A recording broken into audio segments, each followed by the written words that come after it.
What would you do if a stranger stormed up to you on a crowded airplane, demanding you give up the seat you had paid extra for because his child wanted it? Most people might shrink back, avoid the conflict, or give in just to keep the peace. But on Flight 782, one woman's calm refusal turned an ordinary trip into an unforgettable stand for dignity and respect. Her name was Aaliyah Monroe. She wasn't just any passenger, she was a young professional on her way to one of the biggest opportunities of her career. Yet in a moment that could have shaken anyone, Aaliyah chose to stay steady, firm, and unshaken. What happened next? The father's outburst, the flight attendant's stunning reply, and the silence that swept through the cabin would change more than just one flight. It would ripple across the internet, spark a national debate, and prove that sometimes the most powerful word is simply no. But how does a single word ignite millions of hearts? And why did this confrontation strike a chord far beyond the rows of that aircraft? Stay with us. And before we dive into this powerful story, make sure to like, share, and subscribe, because this is one flight you'll never forget. Aaliyah Monroe had always believed in preparation. It was a philosophy she lived by, a thread that stitched together the moments of her 31 years on this earth. She wasn't the type of person who left things to chance. Born and raised in Birmingham, Alabama, in a neighborhood where opportunities were scarce and expectations were low, Aaliyah learned early that if she wanted something, she would need to build the road to it herself. That lesson followed her into adulthood, guiding her through college, her career, and now into the cabin of a crowded summer flight bound for Denver. On the surface, this trip was just another work assignment. Aaliyah was a project manager at a growing design software firm based in Atlanta. Her company had developed a new user interface for small businesses that promised to revolutionize how mom-and-pop shops tracked sales and managed customers. The upcoming pitch in Denver was more than just a client meeting. It was the chance to land a partnership with a national chain that could triple her company's reach and cement Aaliyah's reputation as one of the firm's rising stars. She had rehearsed her presentation countless times, fine-tuned her slides until every graphic carried weight, and even practiced her delivery in front of the bathroom mirror until the cadence of her voice felt like music. But business wasn't the only thing on her mind. Tucked in her carry-on bag, beneath her laptop and meticulously organized folders, was a small leather-bound sketchbook. Aaliyah wasn't just a manager. She was an artist. Painting had been her therapy since she was a child. Over the years, what began as sketches on napkins had evolved into watercolors, acrylics, and eventually oil paintings that captured southern sunsets, city streets, and fleeting expressions of strangers. She had recently been invited to showcase some of her work in a Denver gallery. The thought of seeing her paintings hanging under warm lights where strangers might pause to feel something stirred a deep, nervous excitement inside her chest. That was why she had paid extra for the window seat, not just for the quiet view of the clouds, but for the sense of control it gave her. With the window beside her, she could lean her head against the cool pane of glass, breathe, and steady herself for what was coming. She could take pictures of the shifting landscapes below, scribble ideas in her sketchbook, or simply let the light frame her thoughts. For Aaliyah, the window wasn't a luxury. It was a tool, a small investment in clarity, preparation, and peace of mind. The Atlanta airport was buzzing with the usual summer chaos when Aaliyah arrived that morning. Rolling suitcases rattled across the tiled floors. Families corralled children with voices strained by both love and exhaustion.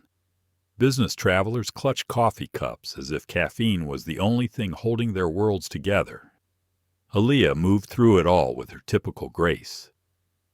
She had left her apartment 3 hours early, checked in online the night before, and carried only one neatly packed bag. Her stride was steady, her face calm. But inside she carried the kind of alertness that comes from years of knowing you can't afford to mess up. At the gate, she found a quiet corner and opened her laptop one more time.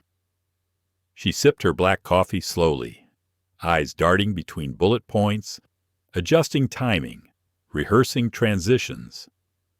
Her nerves hummed just below the surface.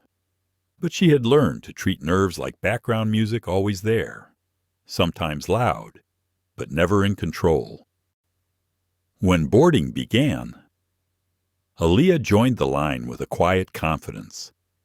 She had paid for early boarding and was among the first to step onto the aircraft. The familiar scent of recirculated air and faint cleaning products greeted her as she walked down the aisle, scanning for her row. 14A. She slid into the seat, placed her backpack carefully beneath the seat in front of her, and pressed her palm against the cool oval of the window.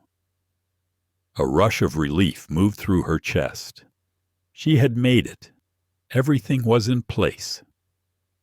As passengers trickled in, Aaliyah observed them the way she often did, quietly, curiously, with an artist's eye. An elderly couple fussed with their carry-ons 2 rows ahead. A college student collapsed into his seat with earbuds already lodged in his ears. A mother hushed her toddler while balancing a diaper bag on her shoulder.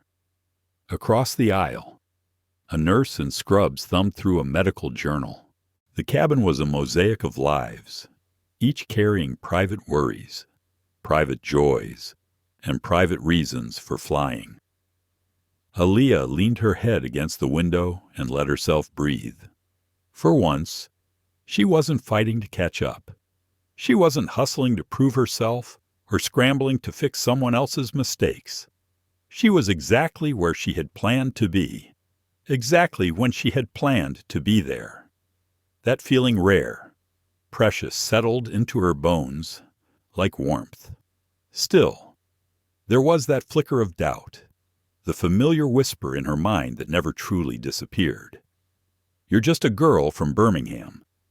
Do you really belong in boardrooms and galleries, on stages where people expect brilliance? Aaliyah closed her eyes, let the doubt rise, and then answered it with the truth she had lived again and again. Yes, I belong, because I worked for it, because I earned it, because I refused to be moved. The boarding continued. Families squeezed past, overhead bins filled, the hum of conversation rose. To the casual observer, it was just another flight on just another summer day.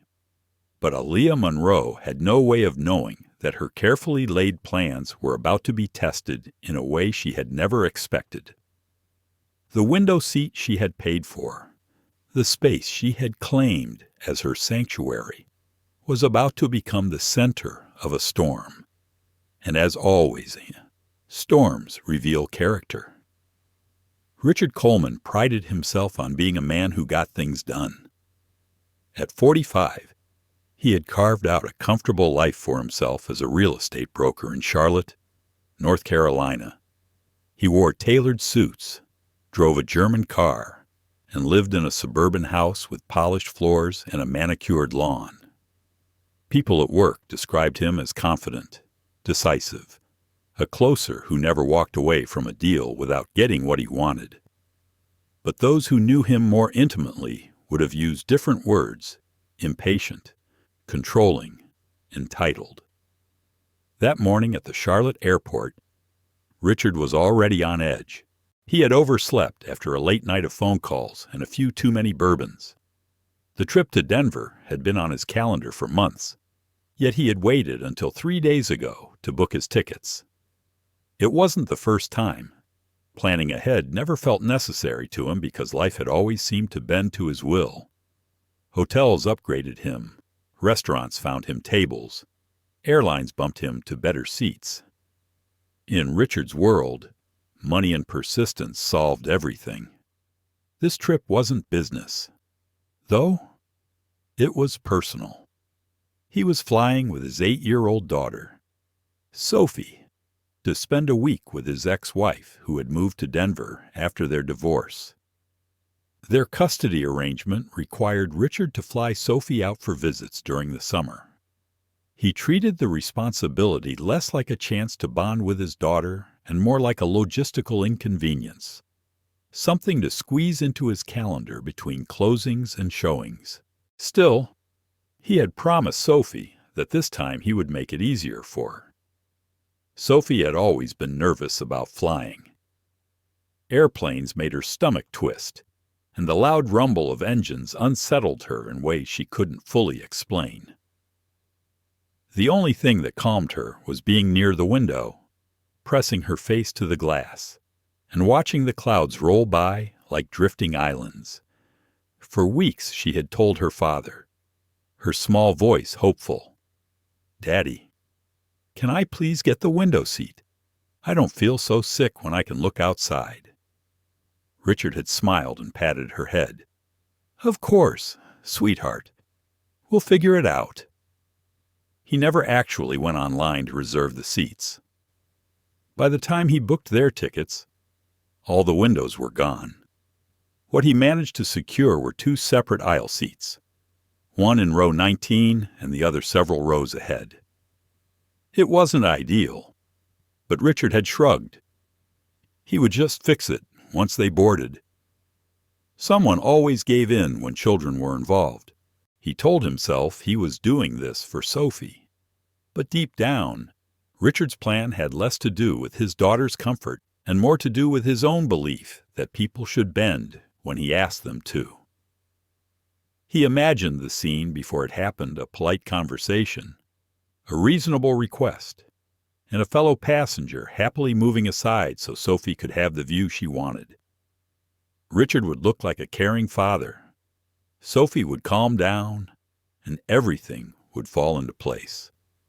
That was how things usually went for him. Sophie followed close behind her father as they moved through the boarding line.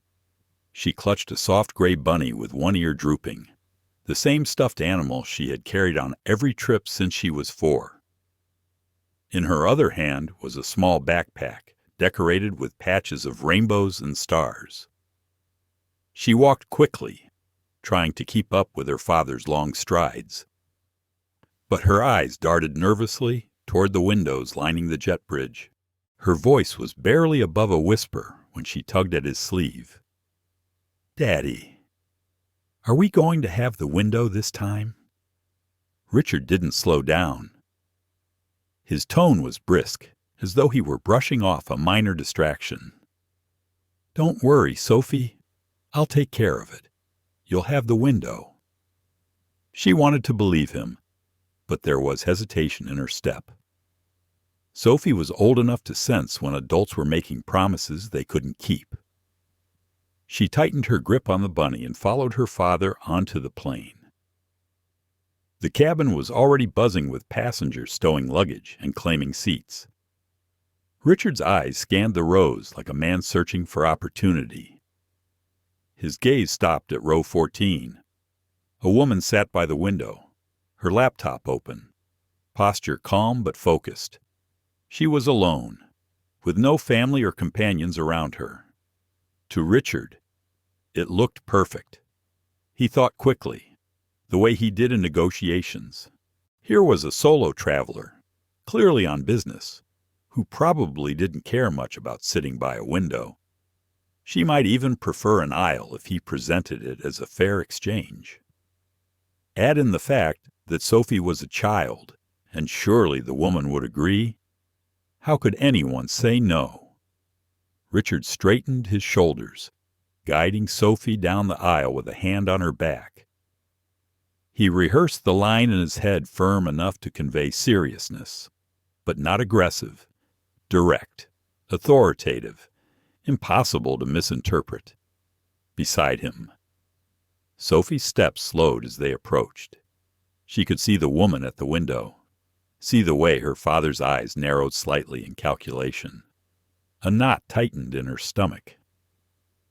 Sophie didn't like when her father used that tone, the one that made people give in even when they didn't want to. It made her feel like she was part of a trick, though she couldn't have explained why. She tugged at his arm again, her voice small.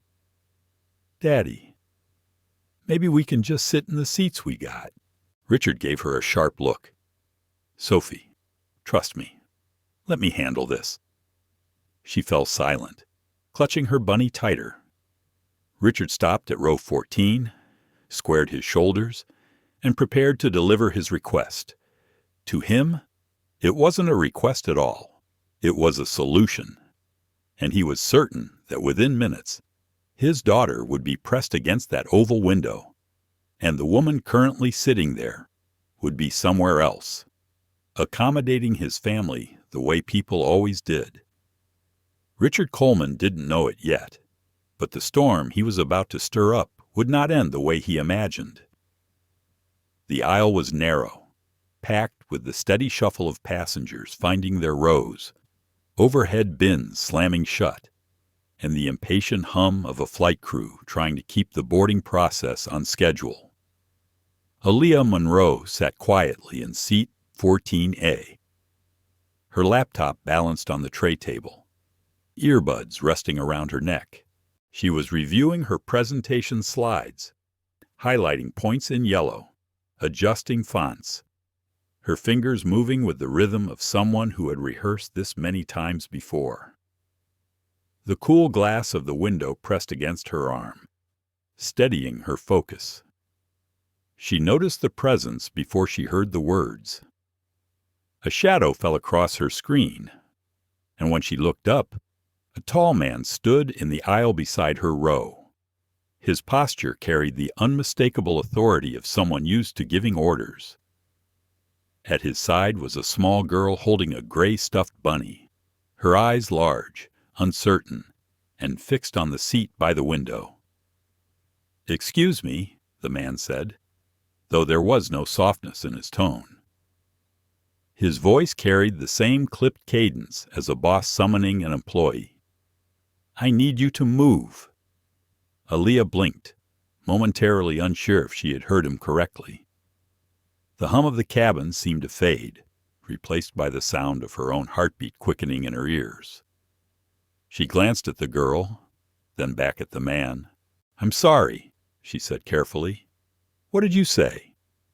The man gestured toward the window, toward the seat she occupied, as though it belonged to him. "My daughter needs the window seat. She gets nervous on flights, and looking outside helps calm her down. So, if you could just move to the aisle, that would be great." His phrasing was deliberate, not a request, but a directive cloaked in politeness. He stood tall, confident, as if already expecting her to gather her things. Aaliyah's chest tightened. She had been here before, though not always on airplanes. In boardrooms where her ideas were dismissed until someone else repeated them.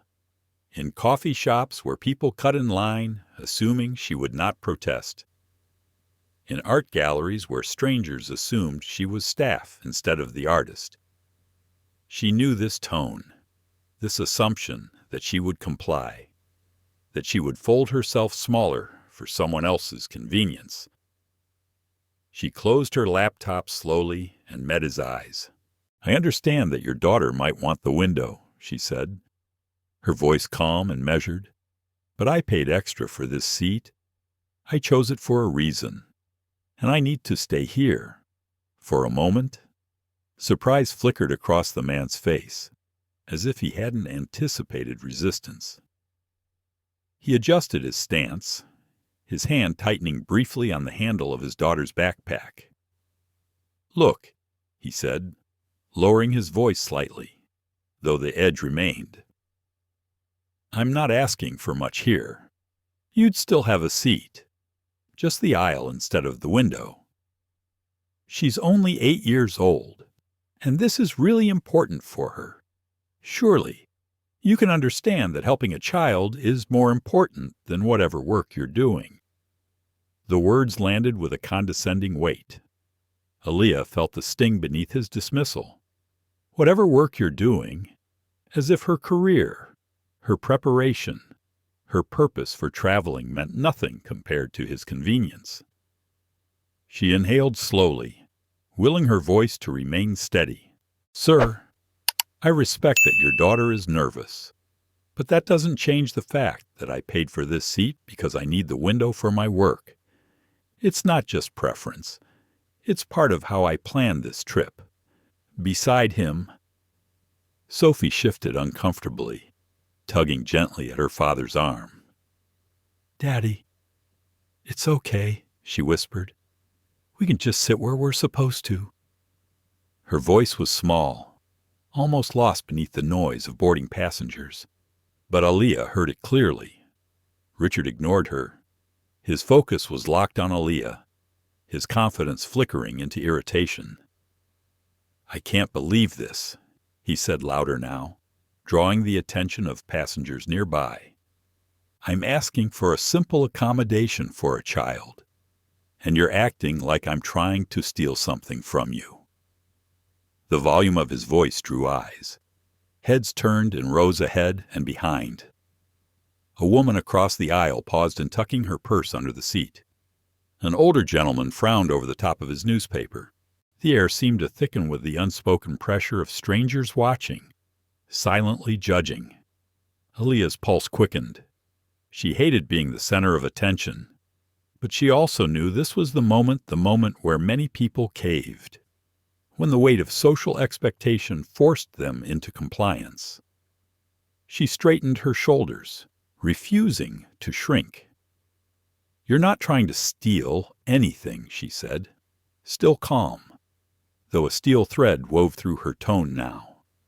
"But you are asking me to give up something I paid for and planned for. That's not a small request. It's my right to keep this seat." Richard's face flushed, his jaw tightening.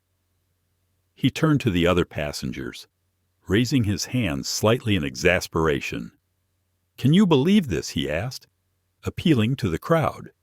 "A grown woman refusing to help a little girl. Is this really the kind of world we live in now?" It was a calculated move, a performance designed to harness the power of peer pressure. He wasn't just talking to Aaliyah anymore. He was talking to the cabin, hoping their silence or their agreement would box her in. Some passengers looked away, uncomfortable. Others exchanged glances, unsure whether to intervene. The little girl, Sophie, shrank slightly behind her father, clutching the stuffed bunny against her chest as if it could shield her from the tension. Aaliyah felt the weight of dozens of eyes pressing against her. She could hear the whisper of her own doubts in the back of her mind.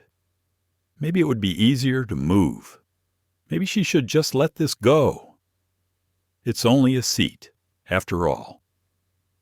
But then another voice rose, stronger, rooted in years of experience. "If you give in now, you're telling him and everyone else that your needs don't matter, that your preparation means less, that your space can always be taken." She steadied her breath and kept her gaze level. "No," she said, the single syllable clear and firm, slicing through the air. The words seemed to hang there, heavier than it should have been, echoing louder than the engine hum or the boarding calls from the front of the plane. For a moment, even Richard faltered, thrown off by the quiet certainty in her voice. Sophie's eyes flicked between the two adults, wide and unsure. "Daddy," she whispered again, "let's just sit down." But Richard wasn't ready to back down. Not yet. His pride bristled at the resistance, at the audience that now watched him with a mixture of curiosity and judgment. He wasn't used to hearing no, and the very idea of it gnawed at his ego. "This," he said, his voice louder now, sharp enough for half the cabin to hear, "is exactly what's wrong with people today. Nobody wants to show a little kindness anymore. Nobody cares about helping others. It's all me, me, me." The words spilled out, painting himself as the victim, casting Aaliyah as selfish. The irony wasn't lost on her.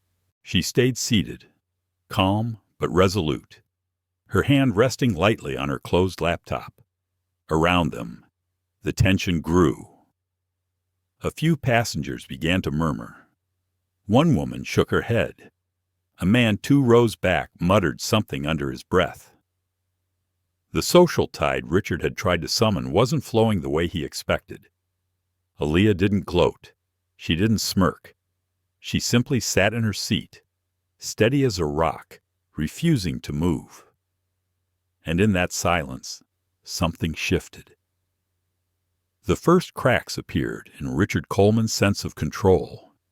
The confrontation had begun, but the storm was only just gathering. The cabin had taken on a strange hush.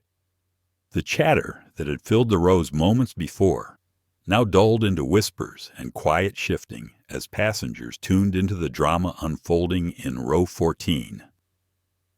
Aaliyah Monroe sat still in her seat, her back straight, her gaze steady, her hands folded on top of her closed laptop.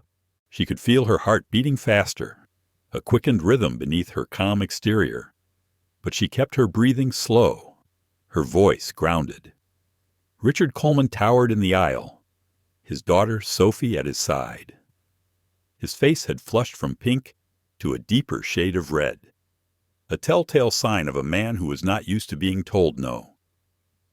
His words carried sharp edges now, cutting into the space around them.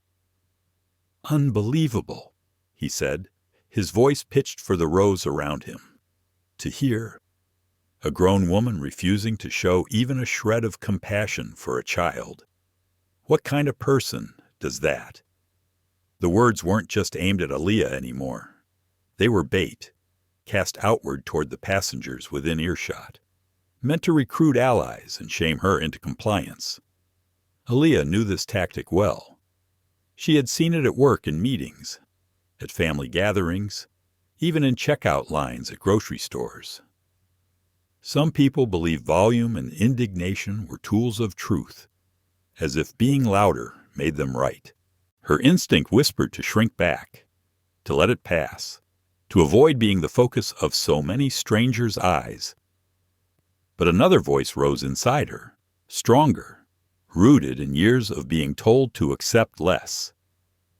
If she gave in now, what message would that send, not just to herself, but to Sophie, who stood watching with wide, uncertain eyes? "I am not moving," Aaliyah said softly, but with an unshakable firmness. The words were calm, even gentle, but they rang out like a bell, slicing through Richard's bluster. Richard blinked at her, caught off guard again by her refusal to match his volume. He leaned forward slightly, his voice dropping into a lower, harsher tone.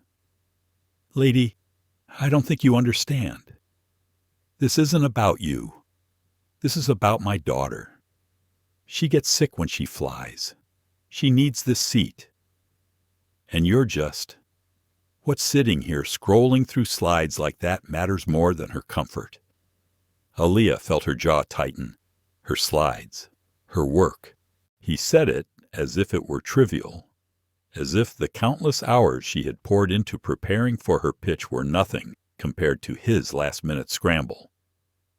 She caught herself before the anger could rise too high. She had learned long ago that anger, when shown, was too easily turned against her. She leaned back slightly, her voice still steady. "What matters is that I paid for this seat. I booked it weeks in advance because I knew I needed the window. You had the same chance I did. If you wanted it for your daughter, you should have planned ahead." The words landed heavier than she expected. For the first time, Richard's eyes flickered, as if she had struck a nerve. His mouth opened, then closed again, his breath sharp. Beside him, Sophie tugged timidly at his jacket. "Daddy," she whispered, "we can sit anywhere. I'll be fine." Her small voice cracked slightly, the sound of a child trying to soothe an adult. Richard didn't look down at her. He stared at Aaliyah, his voice rising again. "No, this is about basic human decency. That's all I'm asking. Just decency. You're telling me you can't give up a little comfort to help a child. Really, what kind of world are we living in?" Aaliyah's fingers twitched against her laptop, and for a moment she considered what it would mean to stand up, to move to the aisle seat and let the confrontation end. It would be easier. The whispers would stop. The stares would fade. Richard would sit down, satisfied. Sophie would get her view, and the plane would take off without further drama. But in her mind's eye, she saw herself later that night in her hotel room, replaying the moment. She imagined the gnawing feeling in her stomach, the disappointment in her chest as she admitted she had folded. She imagined Sophie's eyes, watching her father bully a stranger into submission, learning the wrong lesson about power and kindness. "No," she thought firmly, "not this time." She lifted her chin, her voice even. "It's not about decency. It's about responsibility. You didn't book the window seat, and now you're trying to make me fix that for you.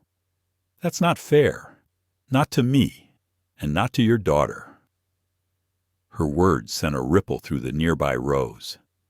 A woman in her 60s, seated diagonally across from Aaliyah, nodded faintly, her lips pressed into a thin line of agreement. A young man a few rows back murmured something that sounded like "she's right." Richard heard it too, and his frustration sharpened. "Unbelievable," he said again, but this time the word trembled with something less confident. His eyes darted briefly toward the passengers around them, and for the first time, doubt crept into his expression. Sophie's bunny slipped slightly from her grip, dangling by one soft ear. She bent to catch it, her cheeks pink, her eyes shining with embarrassment. Aaliyah's heart squeezed at the sight. She wanted to reassure the girl, to tell her that none of this was her fault, but she also knew that saying so in front of Richard would only inflame him further. Instead, she steadied her gaze on him, waiting, letting the silence press down. The hum of the air conditioning filled the gap between them, punctuated by the occasional thud of luggage in overhead bins. Richard's jaw clenched, his breath sharp through his nose. He was used to closing deals with persistence, with pressure, with the weight of his authority. Yet here was this woman, alone, unflinching, unmoved by all of it. It unsettled him more than he wanted to admit. "You're making a mistake," he muttered, though his voice lacked the conviction it carried minutes ago. Aaliyah didn't flinch. She folded her hands again, her composure unbroken. "No, I'm making a choice, and it's final." The words carried the finality of a door closing. Around them, passengers shifted again, sensing the battle lines drawn. Some looked impressed. Others looked relieved. A few looked nervous about how far this would go. Richard, however, wasn't ready to surrender. His pride screamed louder than the quiet murmurs of disapproval around him. He straightened, pulling Sophie gently forward, preparing to rally the crowd again, to escalate rather than retreat. And Aaliyah, watching him carefully, felt a pang of pity, not for him, but for the small girl clutching her bunny, dragged into a conflict she never wanted. The refusal had been spoken, calm, steady, immovable, and now the tension in row 14 tightened like a drawn bowstring, waiting for the next spark. The tension in row 14 had spread like ripples across a pond. What had started as a private exchange between Aaliyah Monroe and Richard Coleman was now a performance for an audience of 50 unwilling spectators. The overhead bins clicked shut. The flight attendants called out reminders about stowing luggage. But the hum of boarding was no longer the sound most passengers focused on. They were listening, watching, waiting. Richard thrived on that attention. He drew himself taller, his shoulders squared, his voice rising in volume and indignation. "Can you believe this?" he said again. His words pitched to the rows ahead and behind. "A grown woman who refuses to help a child. What kind of society are we living in? What happened to compassion, to decency?" He spread his hands as if appealing to a jury. His face wore the expression of a man wronged, a father fighting for his daughter. It was theater, but he believed the crowd would side with him. For a moment, silence followed, the kind of silence filled with shifting eyes, half-formed opinions, and unspoken discomfort. Some passengers looked away, pretending to focus on their phones or the magazines in their laps. Others glanced between Richard and Aaliyah, their brows furrowed, their mouths tight. No one wanted to be the first to speak. Sophie shifted in the aisle, hugging her bunny close. Her cheeks were pink with embarrassment, her eyes darting nervously between the woman in the window seat and her father's stern face. She tugged again at his sleeve, her small voice quivering. "Daddy, please. It's okay. We can just sit in our seats. I don't need the window." But Richard didn't hear her. Or rather, he refused to. He was too busy scanning the faces around him, seeking validation. Aaliyah felt a heaviness in her chest. She could see the girl's discomfort, the way she shrank under the weight of her father's battle. It wasn't Sophie's fault. The child wasn't entitled. She was simply caught in the storm of her father's pride. For a flicker of a moment, Aaliyah considered speaking directly to her, reassuring her, but she knew it wasn't her place. Addressing the child would only ignite Richard's temper further. Then, from behind Aaliyah, a calm voice broke the silence. It was a man in his 30s, wearing a button-down shirt with rolled sleeves, seated in 15A. He leaned forward slightly, his tone steady, almost casual. "She paid for her seat," he said, his words simple, clear. "If you needed the window, you should have booked it." The statement cut through the tension like a clean slice.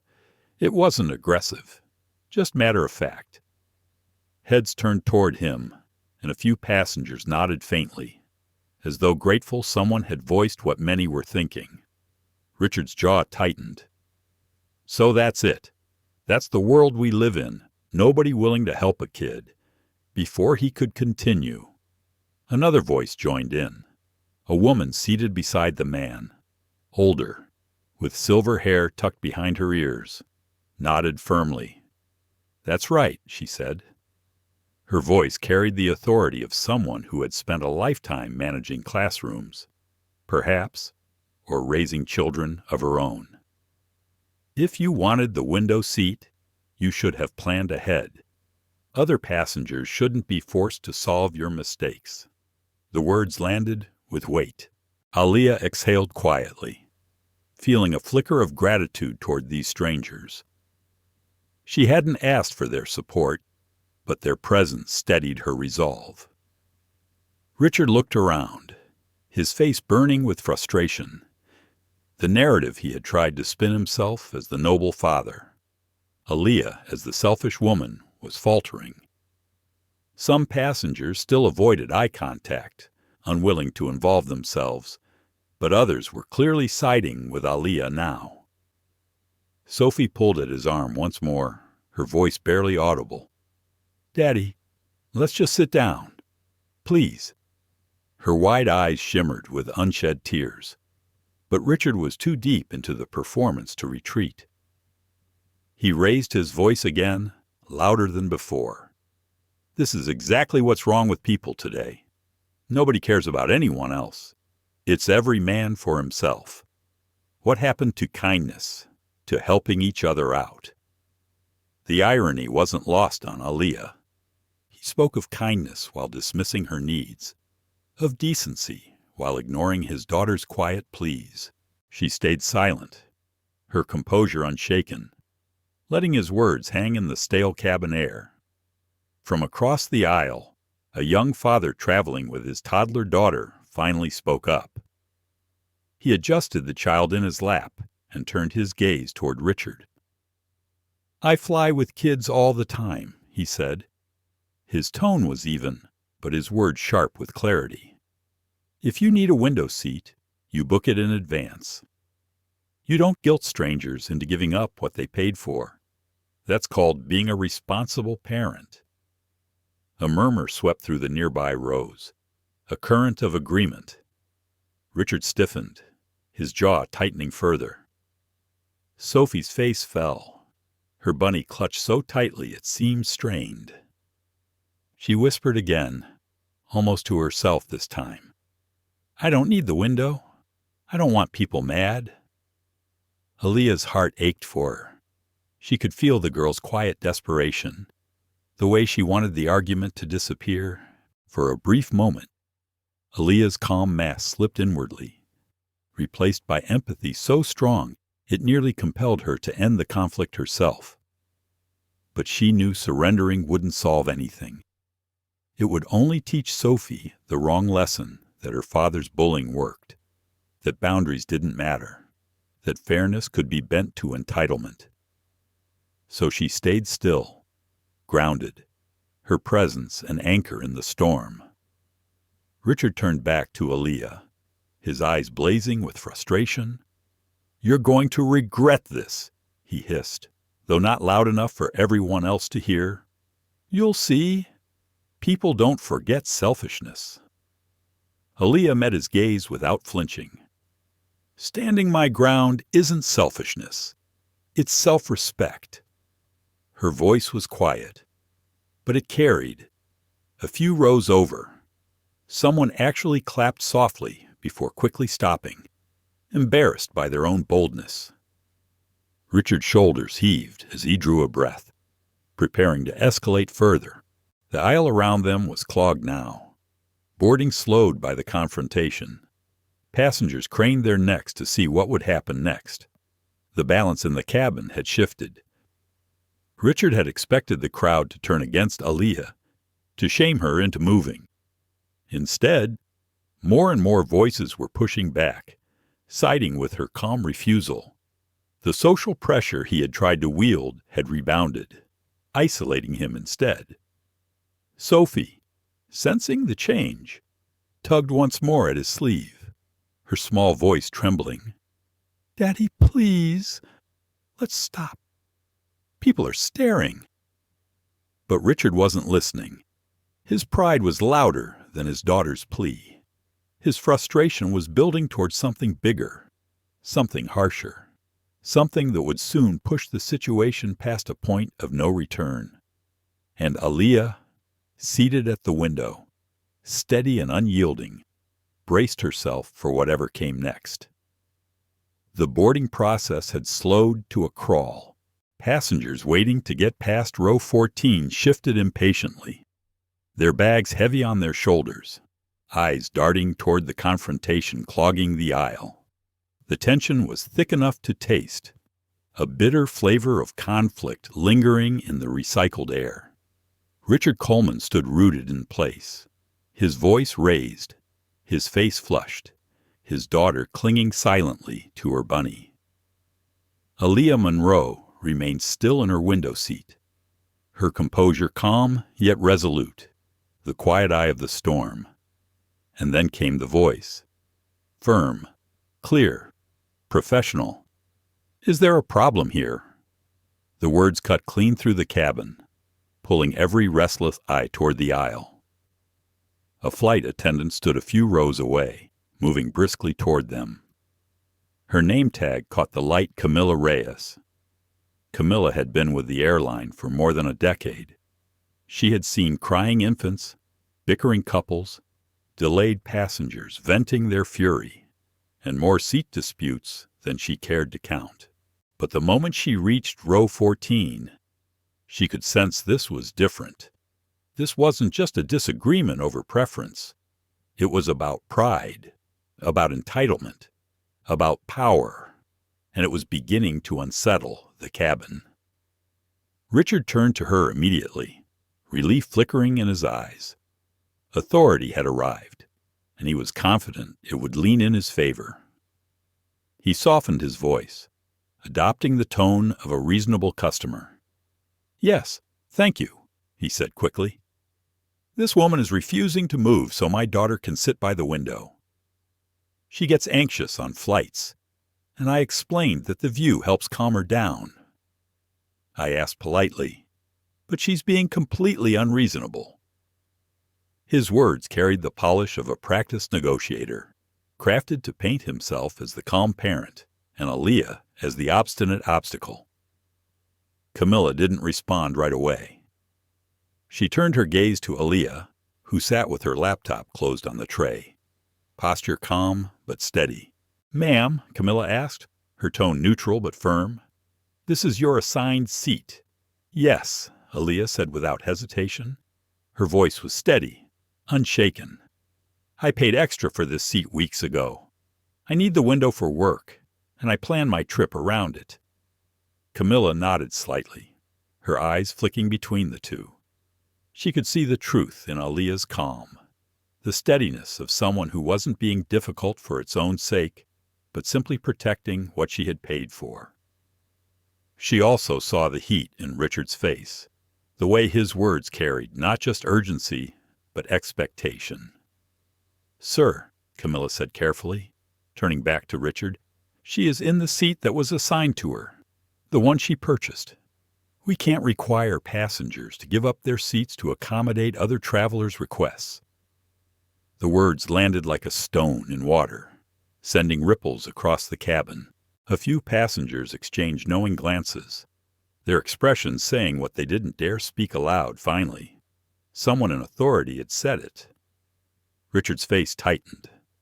"I understand that," he said quickly, though his tone betrayed irritation. "But customer service should mean helping families. Surely the airline values flexibility when it comes to children's needs." Camilla's professional mask remained unbroken, but she had heard this argument countless times. She knew the language of entitlement when she heard it. "Customer service does mean helping families," she replied evenly. "That's why we offer the option to book specific seats in advance, including windows. It doesn't mean forcing other passengers to give up the seats they selected and paid for." A murmur of agreement rippled behind her. Richard heard it too, and the flicker of doubt returned to his expression, but his pride bristled. He glanced around, searching for sympathy, but the tide of the cabin was turning. Sophie tugged gently at his arm again. Her voice cracked with quiet desperation. "Daddy, it's okay. I don't need the window." Her eyes pleaded with him, begging him to stop the argument, to end the humiliation. But Richard ignored her, his voice rising once more, now tinged with indignation. "Unbelievable. I spend thousands of dollars flying this airline every year, and this is the treatment I get a loyal customer asking for a simple accommodation. And instead of helping, you're siding with—" He stopped himself abruptly, biting down on the words before they escaped. His eyes flicked toward Aaliyah, then back to Camilla. The silence that followed was sharper than his words. Everyone had heard the pause, the weight of the phrase he nearly spoke. Aaliyah felt it like a blade brushing the edge of her skin, the familiar sting of being reduced to someone like her, the implication heavy, unspoken but clear. Camilla's eyes narrowed slightly. She had been in this job long enough to recognize coded prejudice when it surfaced. She let the pause hang for a beat longer than necessary before speaking again, her voice lower, firmer. "Sir, I need you to return to your assigned seats now so we can finish boarding. If you'd like to discuss rebooking or different seat options, We can handle that with the gate agent, but this passenger is under no obligation to move." Her words carried finality, the tone of someone drawing a line in the sand.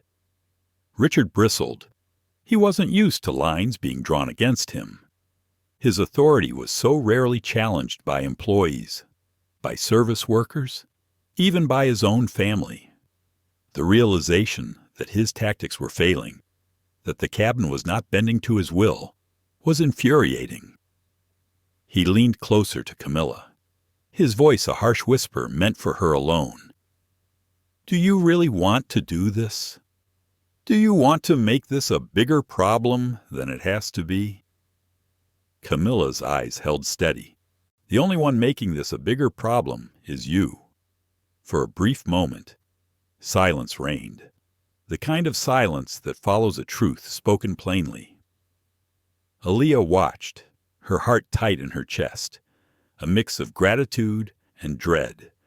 Gratitude that Camilla was standing firm, dread at what Richard might do next. She could feel the cabin's energy buzzing, everyone on edge, waiting for the next move. Sophie lowered her head, pressing her bunny against her face. Her small shoulders trembled. Richard saw it too, though his pride wouldn't let him admit it. He straightened, exhaling sharply through his nose, his eyes scanning the rows once more. He still hoped for sympathy, still craved validation. But the expressions staring back at him were not what he wanted.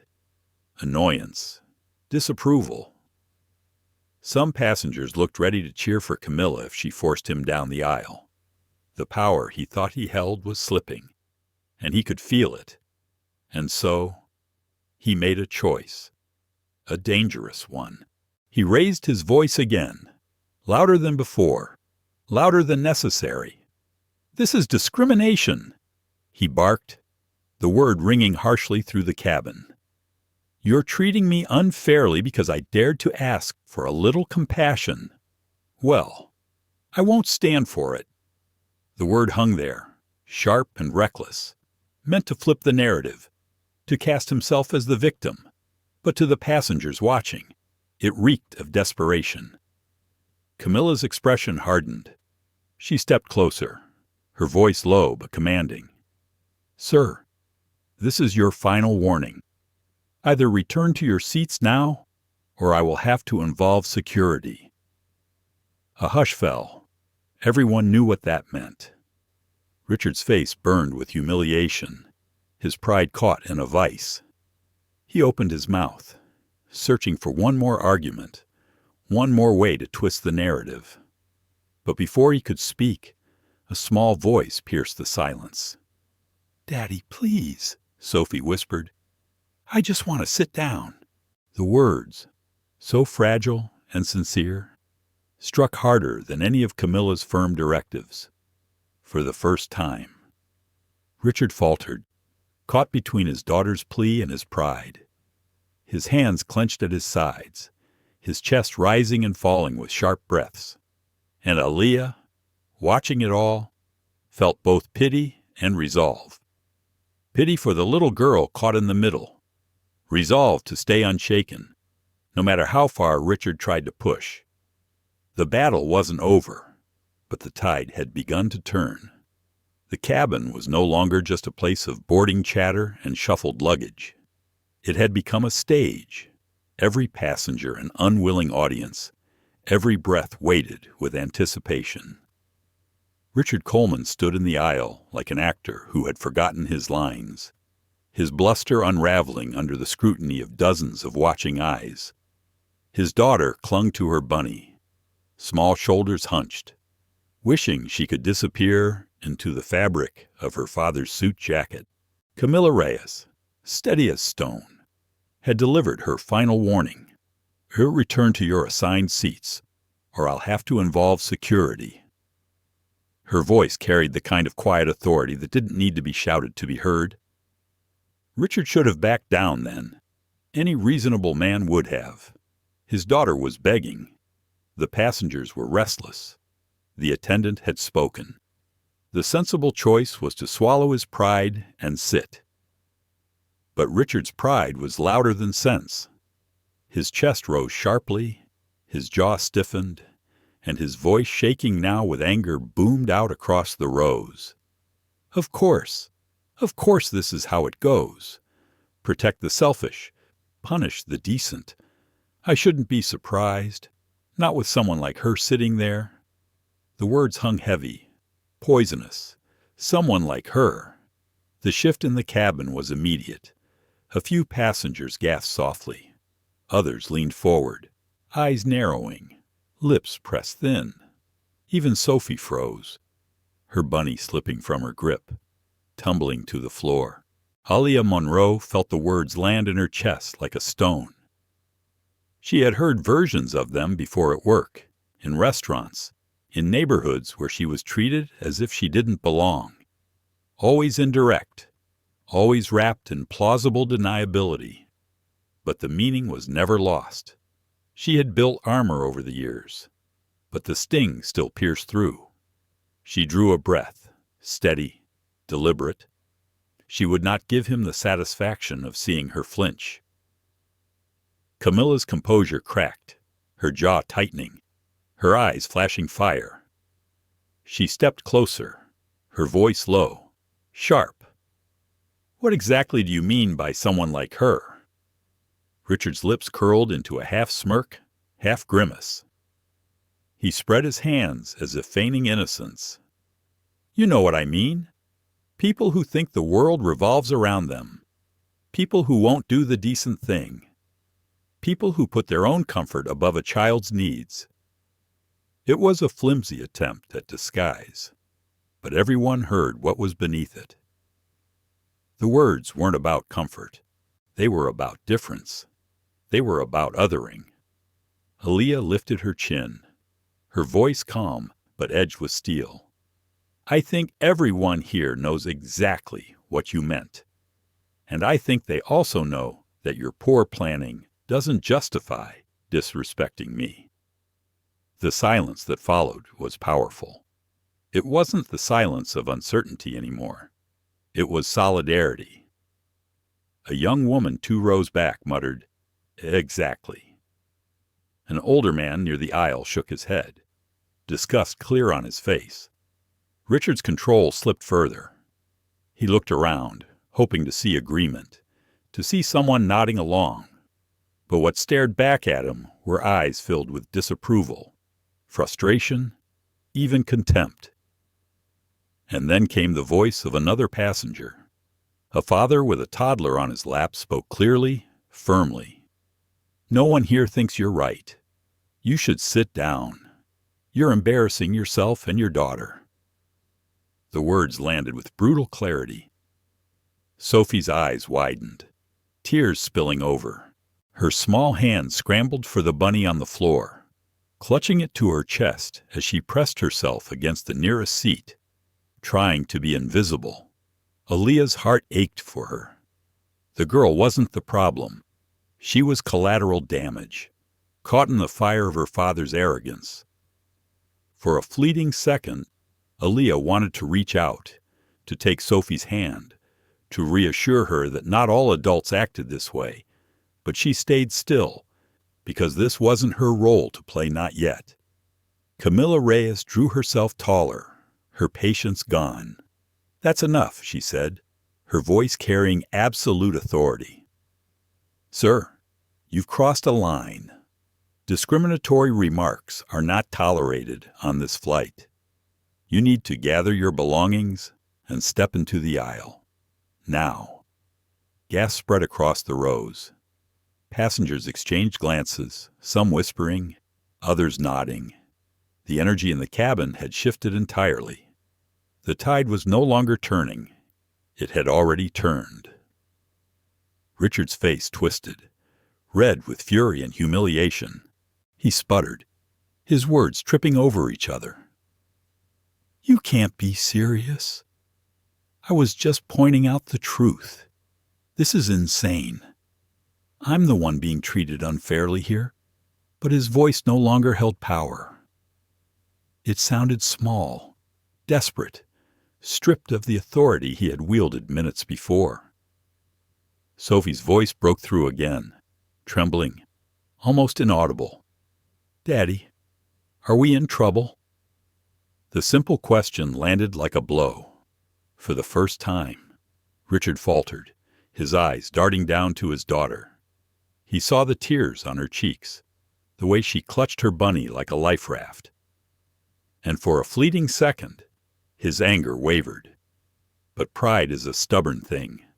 Instead of softening, he turned his frustration outward again, glaring at Camilla. "I spend thousands of dollars flying this airline every year.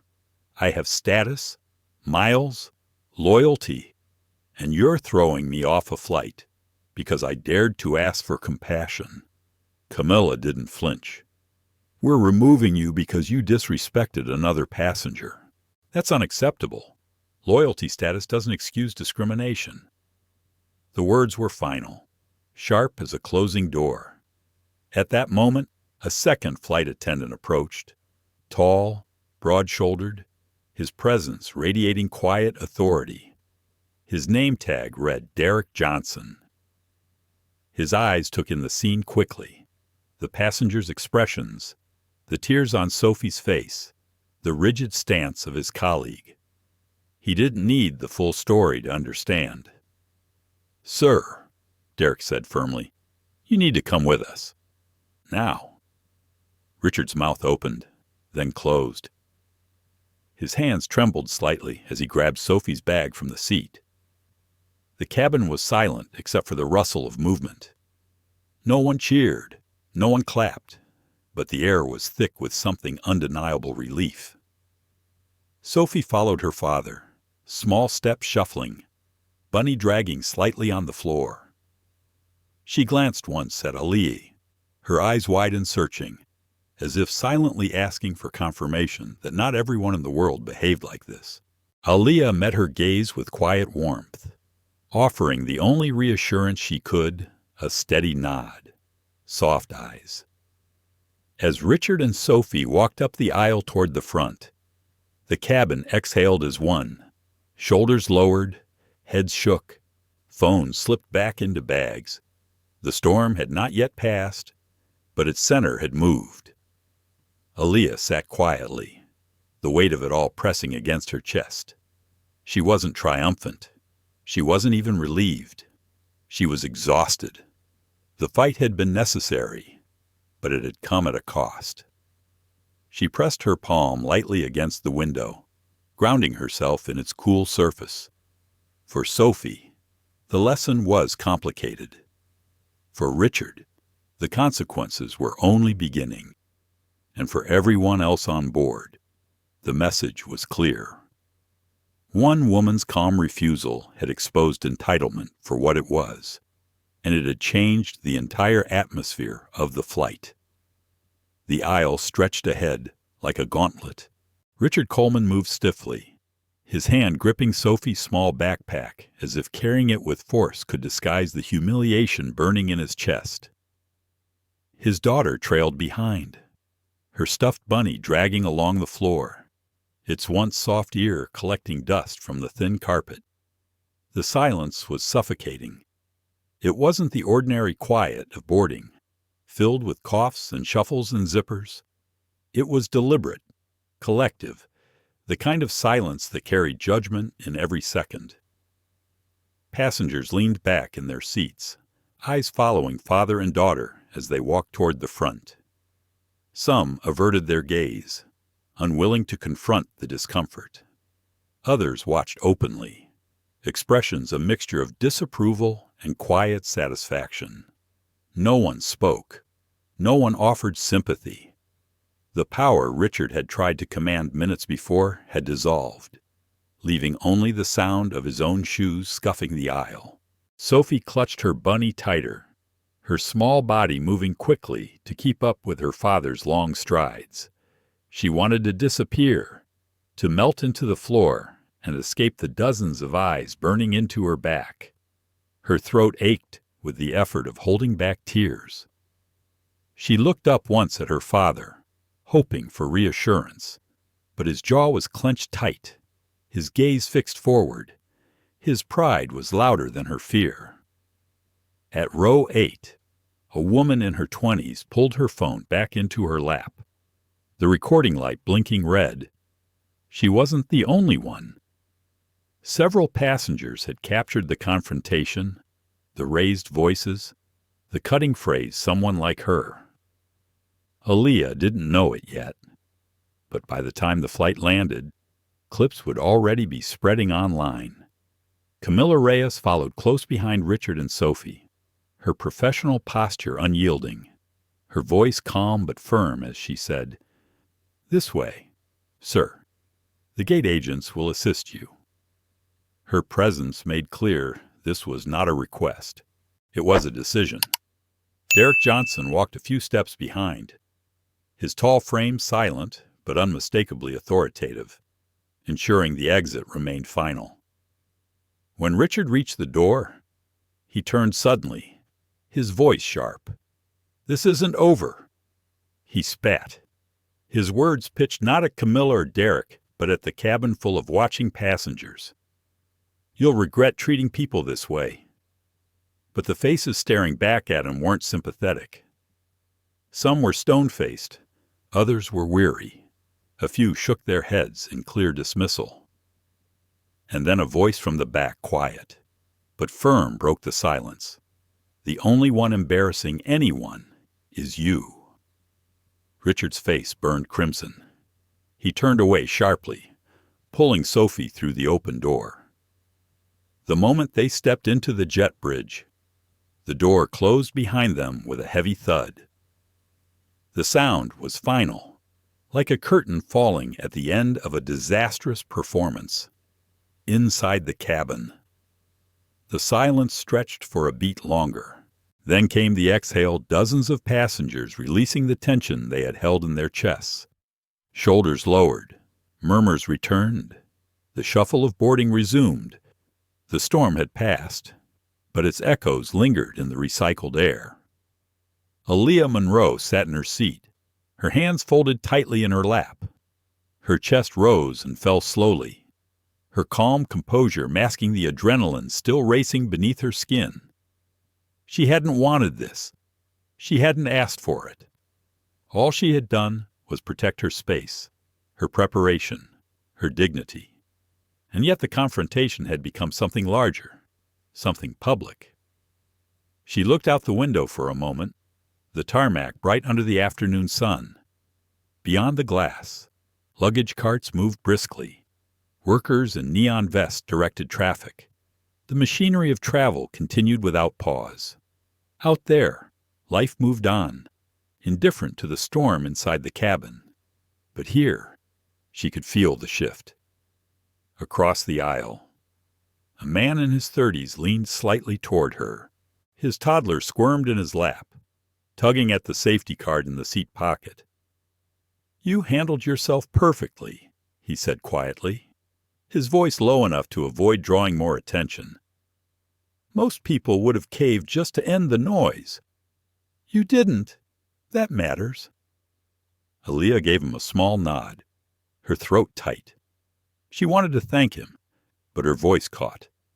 Gratitude swelled inside her, mixed with exhaustion. Behind her, the older woman with silver hair spoke up next. Her tone was kind but firm, the way a teacher might address a student after a lesson. "I've spent 40 years watching people try to bully others into giving up what they've earned. You did the right thing. Don't let anyone tell you otherwise." The words warmed Aaliyah's chest, though they also deepened the weight she felt. Being seen meant being remembered, and she wasn't sure yet if she wanted that kind of spotlight. 2 rows back, a college-aged passenger muttered just loud enough to be heard, "She's a legend." His friend chuckled, shaking his head. "No, seriously. That was badass."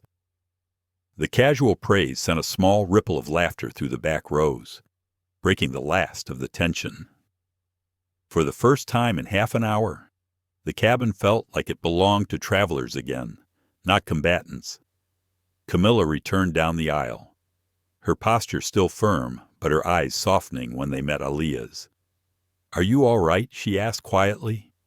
"Yes," Aaliyah said, her voice steady. She hesitated, then added, "Thank you for stepping in when you did." Camilla shook her head slightly. "Don't thank me. You were holding your own. I just made it official." The exchange was brief, but it meant more than Aaliyah could express. As Camilla moved on, giving final instructions to passengers still settling, Aaliyah leaned back in her seat. The weight in her chest loosened slightly. She wasn't triumphant. Not exactly. She didn't feel like a victor. What she felt was something quieter, deeper, relief. Yes, but also sadness. Sadness for Sophie. Sadness for every time entitlement turned into cruelty. Sadness for how familiar the sting of someone like her had become in her life. She closed her eyes for a moment, centering herself, breathing deep. Her presentation waited for her in Denver, her slides polished, her plan ready. She thought of her parents back in Atlanta, of the lessons they had instilled in her. Never shrink yourself for someone else's comfort. Never let disrespect pass unanswered. Today, those lessons had been tested in the narrow rows of an airplane, and she had held the line. When she opened her eyes again, she caught the gaze of the man seated diagonally behind her, the one who had first spoken up in her defense. He gave her a quiet nod, a gesture of solidarity. She returned it, grateful for the reminder that even in a crowded cabin of strangers, she hadn't been alone. The intercom crackled, and the captain's voice came over, calm and practiced. "Ladies and gentlemen, thank you for your patience. We had a brief delay, but we're now cleared for departure. Please take your seats and fasten your seatbelts." The cabin buzzed with renewed energy. Passengers settling in, tray tables snapping shut, belts clicking. The moment had passed. The flight would move forward. But Aaliyah knew it wouldn't be forgotten. As the plane backed away from the gate, she placed her hand lightly against the window. The glass was cool, grounding.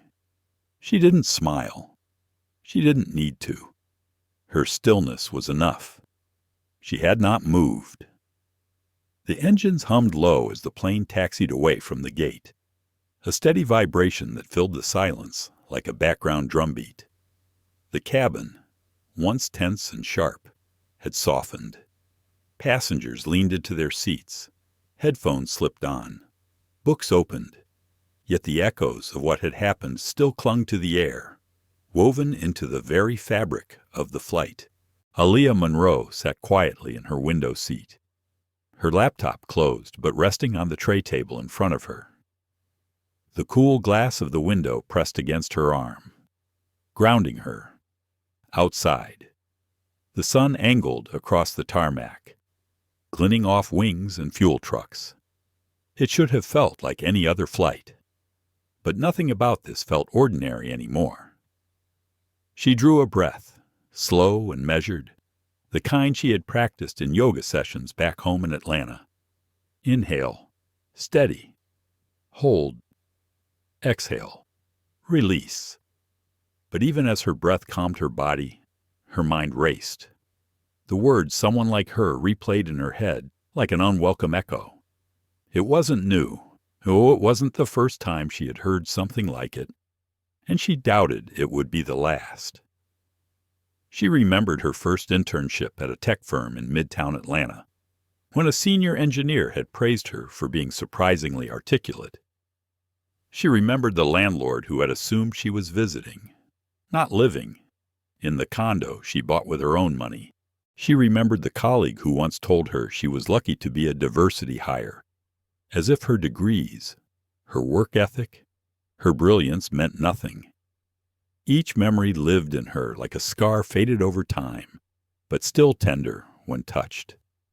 And yet, she thought, staring out at the moving tarmac, each scar was also proof Proof she had endured. Proof she had not bent. Proof she had claimed her place in spaces that had not been built for her, and she had stayed there, unshaken. From the row behind, voices murmured. A group of college students whispered to one another, their faces lit by the glow of their phones.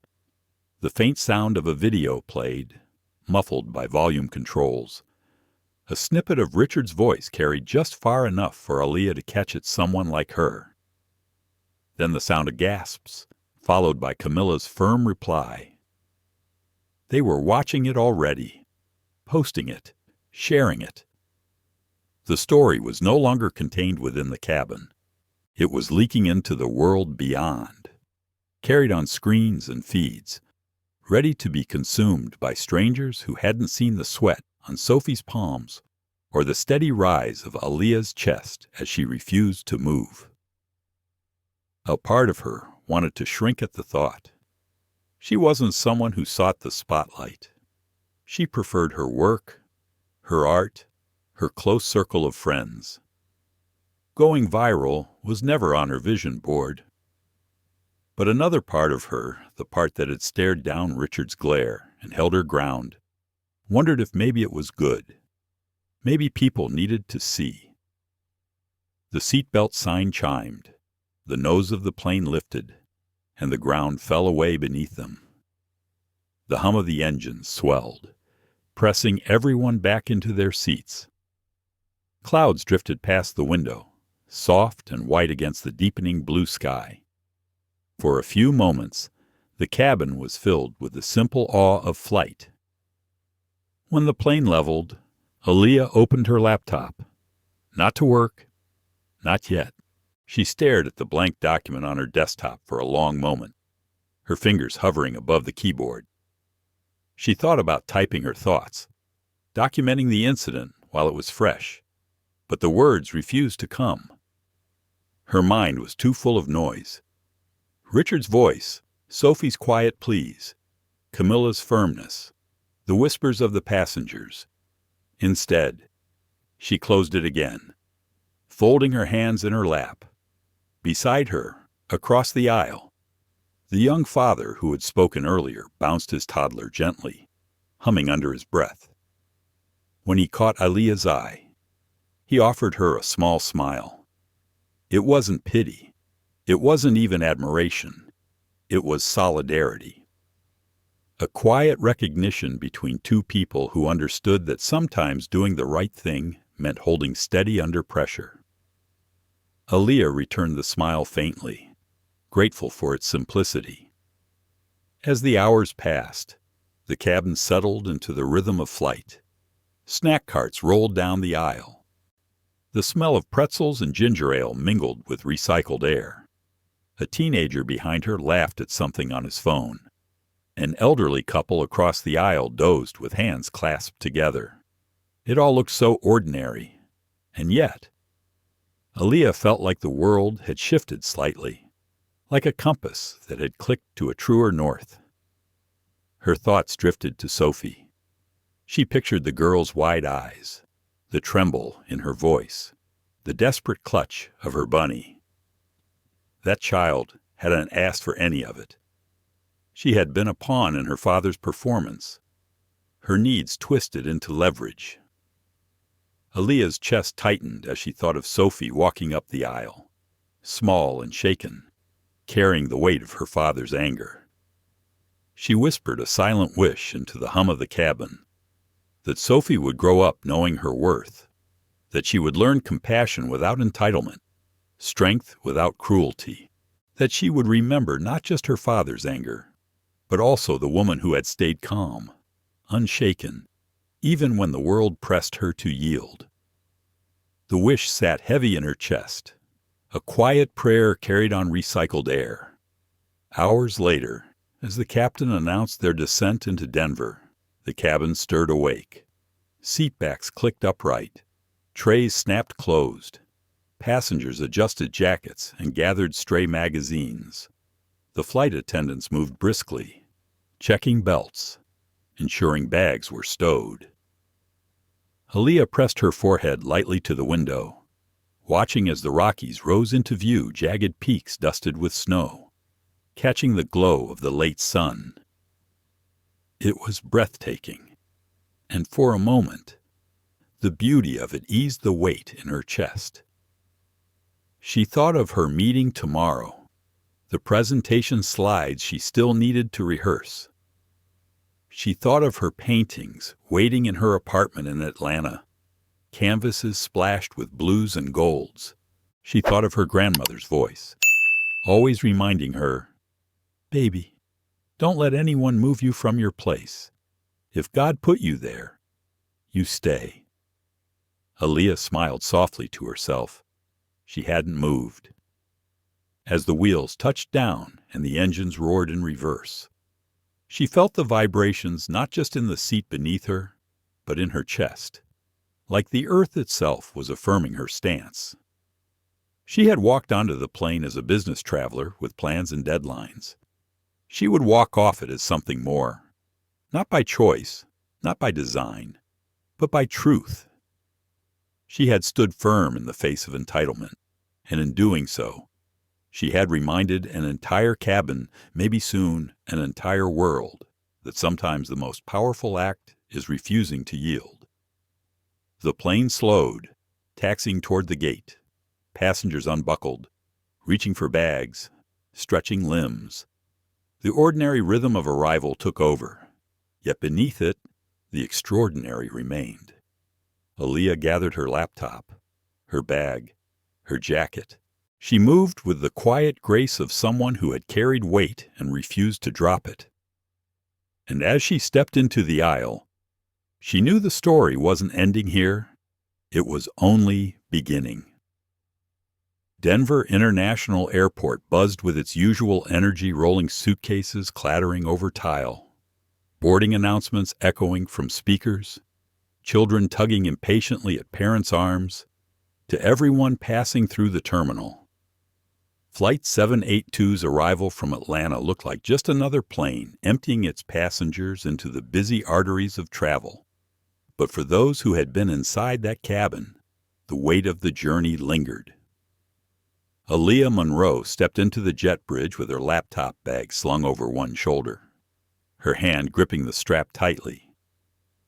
The air felt different, cooler, freer, but her chest still carried the heavy echoes of the confrontation. She walked steadily, though, her chin lifted, her steps even. She had learned long ago that composure wasn't just about feeling calm. Sometimes it was about carrying calm even when it wasn't there. Behind her, passengers streamed out, some whispering to one another, others glancing at their phones with knowing smirks. A few looked at Aaliyah directly as they passed. Some nodded slightly, small gestures of respect.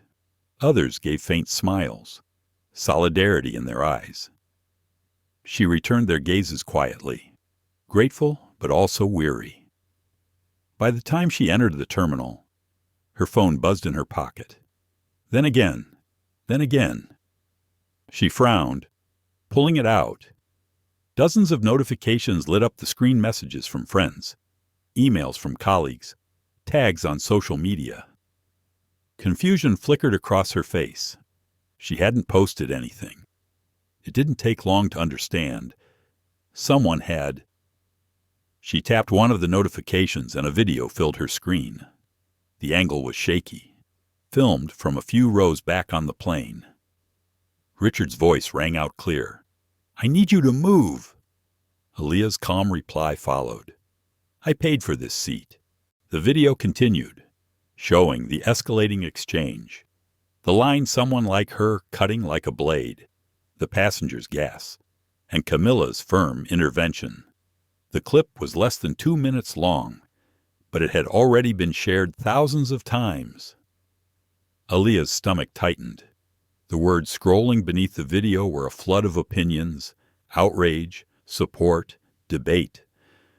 Window seat was trending, so was stand your ground. She locked her phone quickly, slipping it back into her pocket. Her heart pounded against her ribs. She hadn't asked for this. She had only wanted to protect her space, her preparation, her peace. Now the world was watching.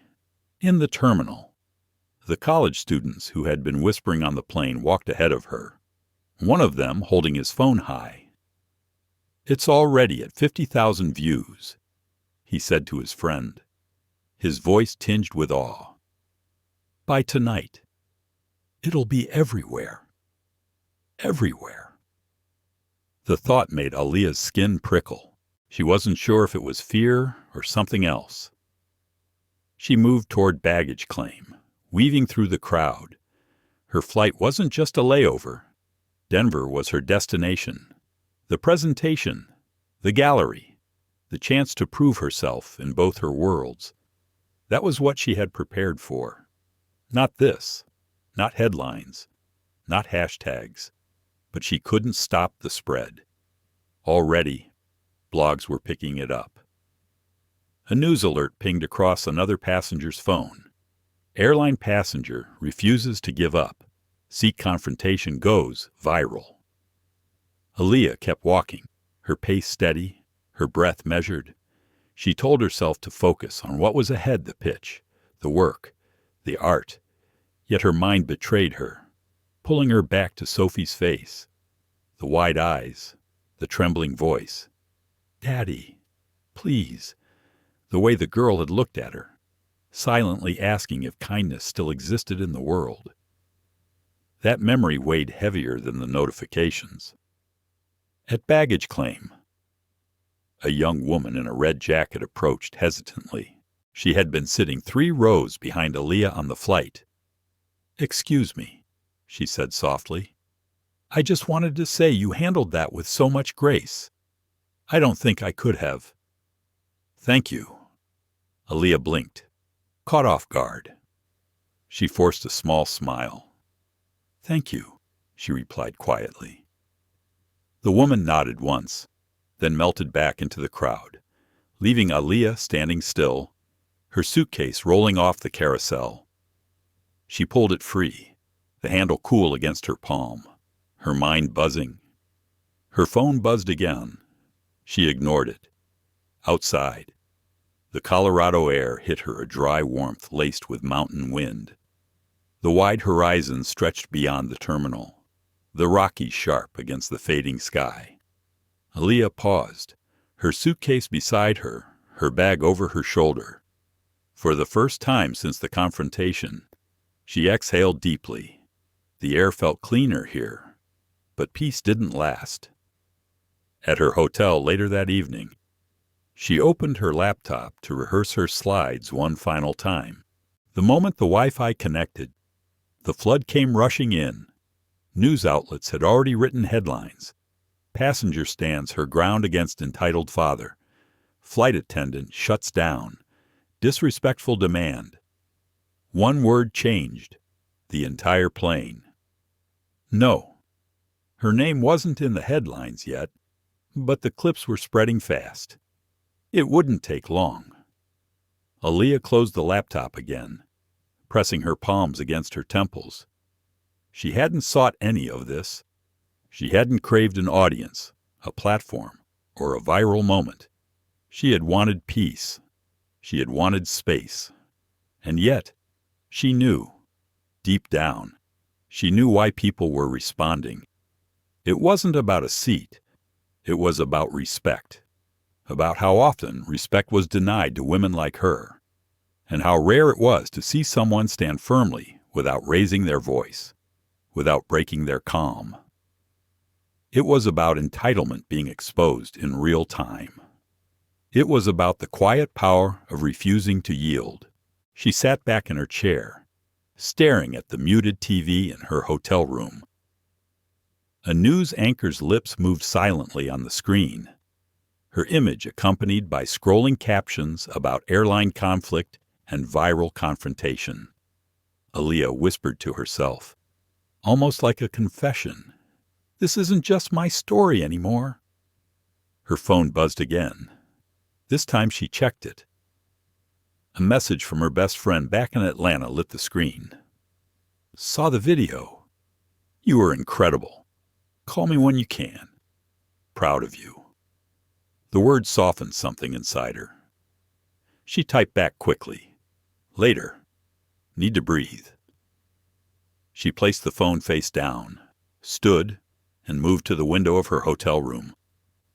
The Denver skyline glittered in the distance, the mountains looming behind it. She pressed her palm against the glass, just as she had against the airplane window hours earlier. The coolness steadied her. Her grandmother's words echoed in her mind again. If God put you there, you stay. She had stayed, and now the world was watching. By morning, the storm had broken wide open.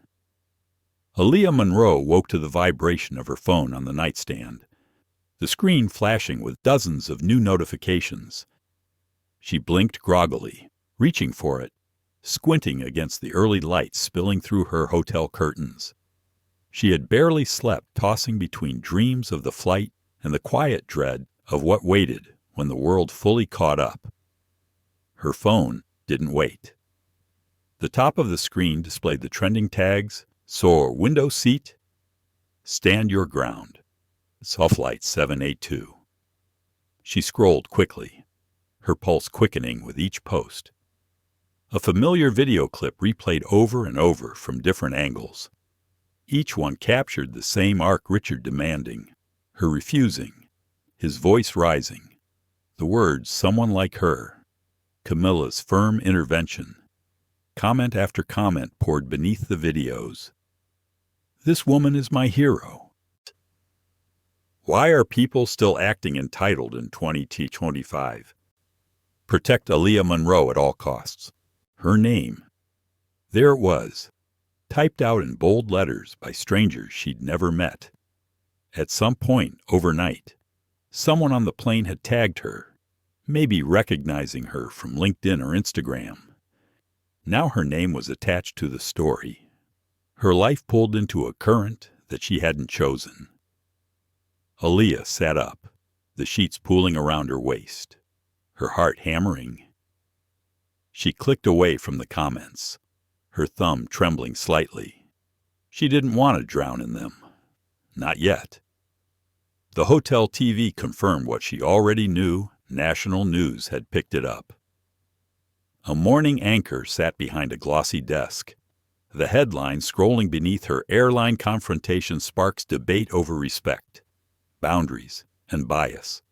Beside her face, a freeze frame of Aaliyah in her seat filled the screen. Her expression calm but firm, Richard looming in the aisle. The anchor's voice was measured, practiced.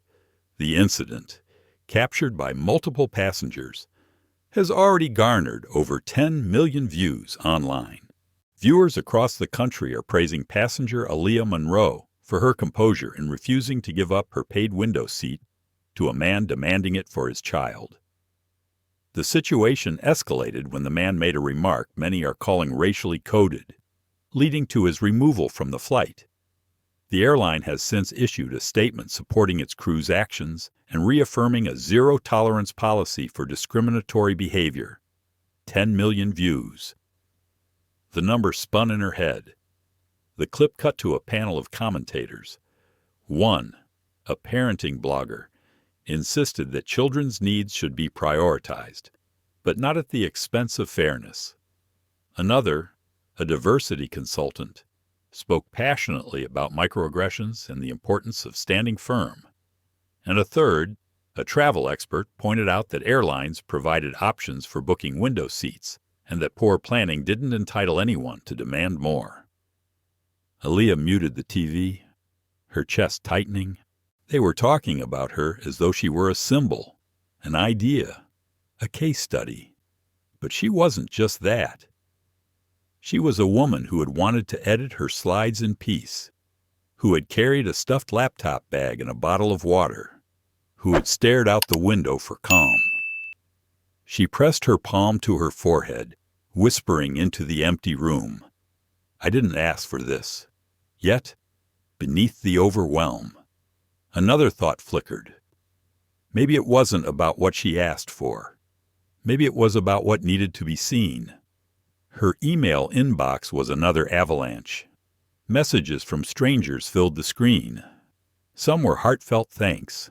Stories from women and men who had faced similar entitlement and caved under pressure. Others were invitations, radio shows, podcasts, even a primetime news interview request.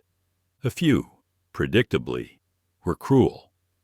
Words telling her she was selfish, heartless, or worse. She skimmed them quickly, refusing to let their weight linger. Her company had even sent a note. "We're proud of how you represented yourself under pressure. Let us know how we can support you." Represented yourself. The phrase made her pause. She hadn't thought of it that way. She hadn't been representing anything, at least not intentionally. She had been living, defending her space, her right, and yet, in doing so, she had become more than herself in the eyes of strangers. Later that afternoon, Aaliyah found herself sitting in a quiet coffee shop near her hotel, her presentation materials spread out in front of her. She tried to focus on her slides, adjusting charts, rehearsing lines. Tomorrow's meeting could shape her career. Yet the buzz of her phone on the table kept pulling her attention back. She finally gave in, opening Twitter again. The top post was a side-by-side photo, one frame of her looking calm in her seat, the other a quote overlaid in bold letters. "Sometimes the most powerful word in English is simply no." It had been retweeted 500,000 times. Her stomach twisted. The words were true. Yes, but they weren't hers. She hadn't given that quote. Someone else had written it, but now it was tied to her image. Her face was becoming shorthand for defiance, for boundaries, for resistance.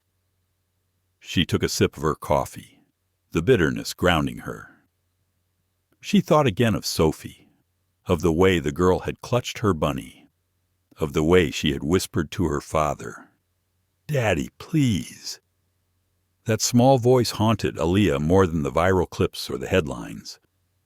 Sophie hadn't asked for a stage any more than Aaliyah had. She had only wanted peace. And now, both of them were part of a story that neither had written. That night, back in her hotel room, Aaliyah sat cross-legged on the bed, her phone face down on the nightstand. She stared at her reflection in the darkened TV screen. Her own eyes looked back at her, steady, tired, searching. She whispered to herself again, softer this time. "This isn't just my story anymore." And though the thought unsettled her, a small part of her knew it was true, in a way that carried weight. Maybe she didn't ask for it. Maybe she didn't want it. But maybe the world needed to see it anyway. The conference room in downtown Denver was polished to perfection glass walls, sleek wooden tables, the faint hum of projectors warming to life. Executives from a Fortune 500 company shuffled papers and sipped coffee from branded mugs. Their faces were sharp with curiosity, expectation. Aaliyah Monroe stood at the front, her laptop connected to the projector. Slides cued. She had done this countless times before presenting, persuading, delivering technical solutions with clarity and confidence. But this morning, something was different. The viral storm swirled outside these walls. Her phone, silenced in her bag, was still buzzing with messages, notifications, invitations. She had become the center of a national conversation overnight. Yet here, in this room, she wasn't a symbol or a headline. She was a professional, a leader, a woman who had earned her seat at this table. She drew a breath, steadying herself. "Good morning. Thank you for your time. Today I'll walk you through a system designed not only to manage data, but to detect the hidden biases that often undermine decision-making." Her voice was calm, grounded, slide by slide. She explained the architecture, the algorithms, the case studies. She anticipated questions before they were asked. She met each executive's eyes with quiet authority. When one interrupted her mid-sentence with a doubt about scalability, she didn't flinch. She answered firmly, confidently, then moved on. By the time she finished, the room was quiet. Then came the nods, the murmurs of approval, the handshakes. One executive leaned forward, saying, "This is exactly the kind of innovation we're looking for." Success. It should have felt triumphant. And in a way, it did. But beneath it, Aaliyah felt something deeper, a steadiness, a clarity. She realized that the confrontation on the plane hadn't just been an interruption to her trip, it had sharpened her, tempered her resolve. Standing her ground at 30,000 feet had carried into this room. Her calm refusal to yield had translated into a confidence that no executive could shake. Later, walking out into the Denver sunlight, her bag over her shoulder, Aaliyah felt the warmth on her face. She thought of her grandmother's words again, "If God put you there, you stay." She had stayed, but staying wasn't just about a seat. It was about claiming space in every part of her life in boardrooms, in galleries, in conversations where voices like hers were often overlooked. Her phone buzzed again. She finally gave in, pulling it out.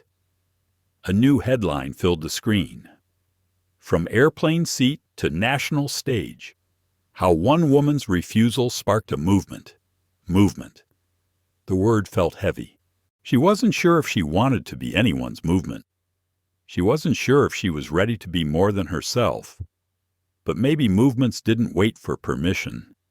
Maybe they started in the quiet moments, with ordinary people who chose not to bend. Scrolling, she saw clips of interviews with other passengers from Flight 782. The retired teacher had told reporters, "That man needed to learn that poor planning isn't other people's emergency." The young father with the toddler had said, "She didn't raise her voice, didn't lash out. She just held her ground." That's strength. Even Camilla Reyes, the flight attendant, had given a statement through the airline, "Respect isn't optional on our flights." Ms. Monroe reminded everyone of that truth. Aaliyah stopped scrolling, her throat tightening. She wasn't used to hearing her name praised by strangers. It felt surreal, overwhelming, but it also felt like validation not just for herself, but for everyone who had been silenced, overlooked, or told to yield when they shouldn't have. Her mind drifted back to Sophie, the girl's wide eyes, her trembling voice. "Daddy, please." Aaliyah whispered softly, almost like a prayer carried on the mountain air. "I hope she remembers that kindness exists, that strength can be gentle, that she doesn't have to be afraid to hold her place." As the sun dipped lower behind the Rockies, Aaliyah found herself back in her hotel room, staring at her own reflection in the window. Beyond the glass, the city pulsed with light, alive with strangers who didn't know her story, or who maybe already did. She whispered, "I didn't move." The words weren't boastful. They were grounding, a truth she needed to remind herself of. She hadn't moved when Richard demanded.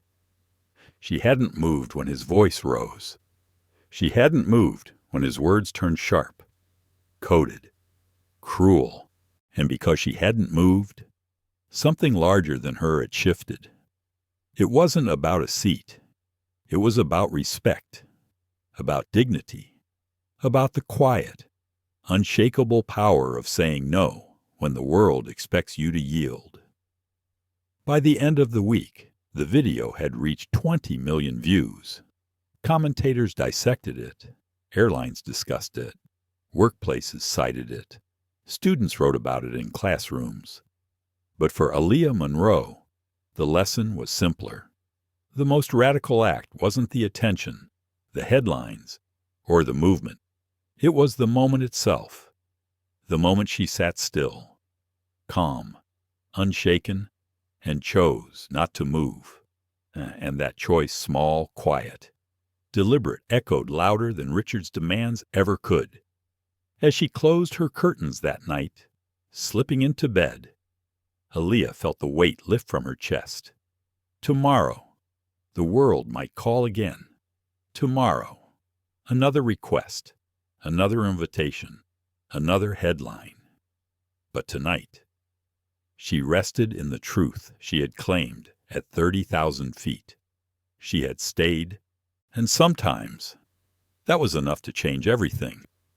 By the end of Flight 782, one truth had become clear. This was never just about a seat. It was about respect, about the right to hold your ground when others demand you shrink, about dignity that cannot be traded or taken away. Aaliyah Monroe's quiet strength reminded everyone watching on that plane and across the world that saying no to injustice is not selfish. It is necessary. Her refusal gave voice to countless people who have been pressured, dismissed, or overlooked, and it exposed how entitlement, when left unchecked, can wound not just individuals, but entire communities.